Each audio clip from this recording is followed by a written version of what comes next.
Okay, wow. If you would have asked me last Monday if I'd be here having this meeting, I'd probably say, yeah, I hope so.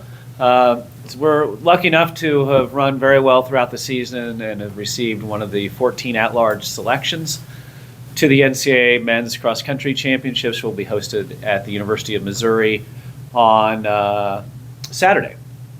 I think we run at 11 a.m. Eastern. Is that right? 11 a.m. Eastern. Will be led by Elsingi Kipruto, true freshman, who's run exceptionally well all year. And we're excited to be there. We're excited to represent the university, represent the city, and represent the state of Kentucky at the NCAA championship. So we're going to let it rip and do the best we possibly can. And just it's going to be awesome.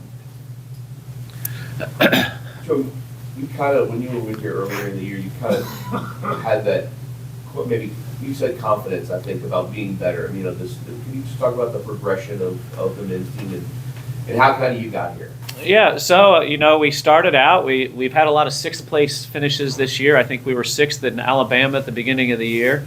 We were sixth at Loyola, I think, but we had, were we sixth? Fourth. We were lucky enough to beat North Carolina, where that win is what got us into the meet this year. And the progression has just been a little better each weekend. We had a bit of a blip at the Nutty Comb meet, but we addressed that. We were finished 19th there.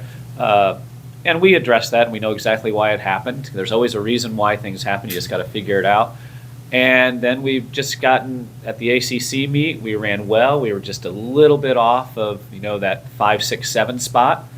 And the ACC is the deepest cross country conference in the country, and to be one of those schools that's representing our conference is a really testament to how gifted and driven these young men are. But that drive throughout the year and just that building throughout the year has led to us getting better, and now having a chance to run for a national championship. Having not been at, what was it, 2015?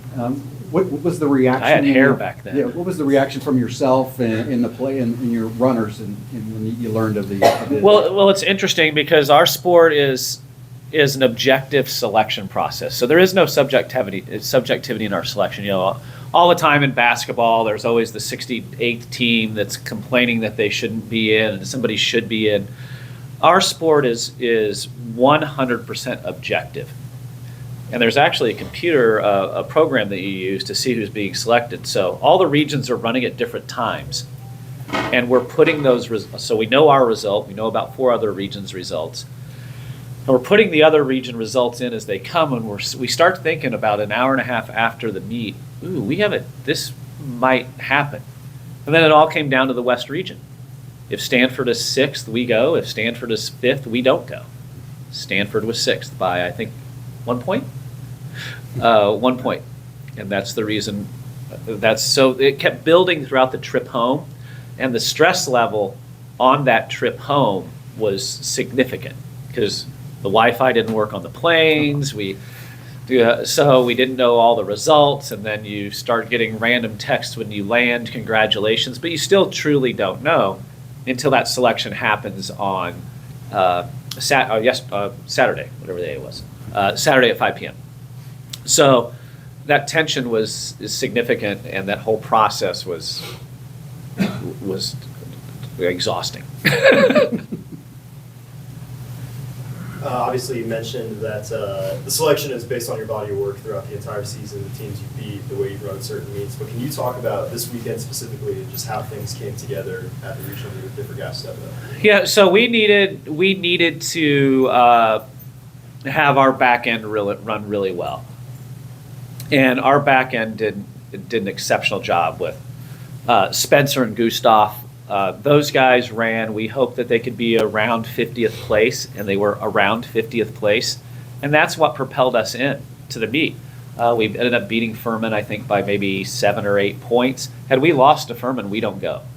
So those guys really stepped up, and Elsingi ran well, and Ian ran well, and Joffrey ran well, and so that it was a complete team effort because we could have the number 2 guy in the meet, but if we don't have the back end going, we're not going to make the meet. What was the reaction from the guys when you found out that you were infected? Oh, they're thrilled. They're just over the moon.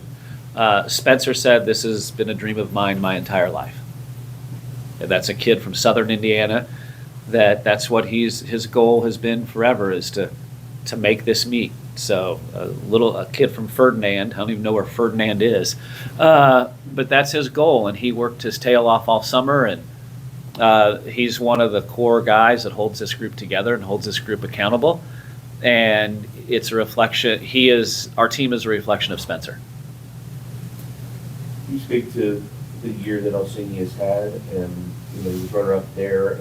I assume this week he has a legit chance to finish up there pretty good, pretty high. Yeah, he has a good chance to finish pretty high. His all year has been very good for Orsini, winning a couple of races, progressing well, finishing third in the ACC meet. But at that ACC meet, I don't know if you saw the finish, there was a group of 8 guys coming for him.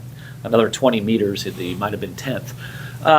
But he's keep getting better and better. His runs are improving, his mileage is improving, and he's just a freshman. He's young. If you've seen pictures of him, he looks like he's a high school junior. So for him to be running with literally some of the best in the world, and there will be some of the guys in this race are some of the best in the world, to have a chance and just to be mentioned in that group is quite remarkable for him. But he's got a shot to run exceptionally well. We've talked about the history of it. It's been a decade since we've been at the NCAA championships as a team. Can you just talk about the significance of getting the team to this point in your third year with the program? Well, it's the goal from day one when we had this conversation 2.5 years ago at the introductory press conference.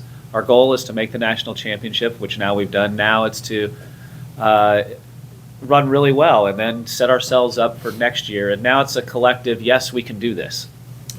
When you have guys, you have a collection of guys that want to run really well and want to do really well in school. They're not overly excited about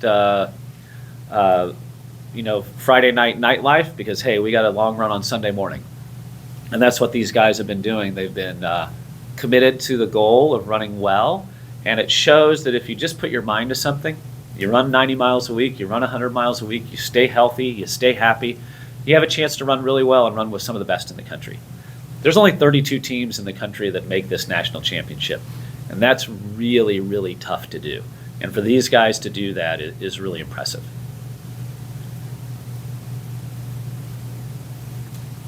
What do you think the team's expectations are for the national championship meet this weekend? We haven't talked about it yet. We'll meet up for the first time tomorrow. The nice thing about our sport is we can give them ranges of where we think they can be based on what people have done throughout the year. I know the expectations are going to be high, but you have to run this race smart because it's 10,000 meters. It's a long way. The course is going to be a little soft, and if you go out too hard, you don't want to bonk because that can be a miserable death the last 1,000 meters. Any other questions for Coach? All right, thank you all. Go Cards! Thank you. Coach.